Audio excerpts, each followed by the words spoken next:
আসসালামু আলাইকুম। আজকে হলো প্রথম সেহরি। তো আজকে প্রথম সেহরিতে আমি রান্না করছি। আরাফাত এবং তার আব্বু রোজা রাখবে। এই যে আমি আজকে একটা দেশি মুরগি রান্না করছি। এই যে একটা দেশি মুরগি রান্না করছি।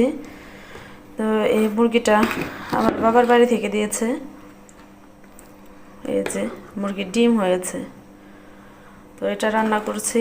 আর হলো এই যে ভাত, তাছাড়াও এর বাইরে আছে এই যে দুধ চাল দেব। তো এগুলো আজকে সেহরির আইটেম। এই যে আমরা খাওয়া দাওয়া শুরু করে দিয়েছি আলহামদুলিল্লাহ। আজকে প্রথম সেহরি। তো আপনারা সবাই ভালো থাকবেন, সুস্থ থাকবেন। আর কে কে রোজা রেখেছেন অবশ্যই কমেন্ট বক্সে জানাবেন। আল্লাহ হাফেজ।